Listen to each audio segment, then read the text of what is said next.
beraber çarkı filesini çevireceğiz. Şimdi bakın şöyle falan. Bunlar dikkatli kullanmamız gerekir. Fön Makinesi var. Benim adım Sena. Şimdi bunları çevireceğiz arkadaşlar. Hep beraber birlikte. Şimdi şunları çevirelim.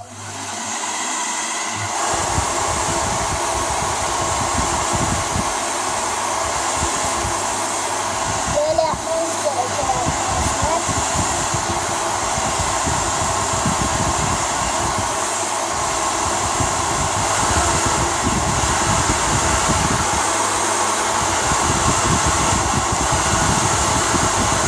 Arkadaşlar çok hızlı çeviriyor.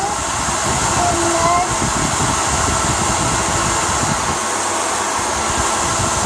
arkadaşlar yeter bu kadar. Bakın yeter bu kadar. Arkadaşlar bunlar sıcak. Ablam yani bu sıcağı olsa bunu saymayalım, tamam mı? Bu burada ılısın. Arkadaşlar şimdi şöyle çeviriyor. Daha çok çeviriyorlar. Yine yapalım arkadaşlar. Şöyle. Tamam. Islandı arkadaşlar. Gördüğünüz gibi. Çok ıslandı. Islandırdım ve böyle durduralım. Bakın. Çok ıslandı arkadaşlar. Şu an şu hızında. Şöyle yine yapalım.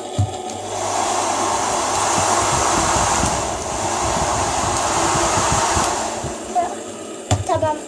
Estim. Bu da ısındı. Arkadaşlar çarklar böyle önemli bir konular. Bunların ikisini aynı anda çevirirseniz olmaz. Şimdi yine yapalım. Hadi hep beraber. Merhaba. Bugün bizden bu kadar arkadaşlar. Kanalıma abone olmayı unutmayın. Tam şurada kanalıma abone olmayı unutmayın. Bye bye.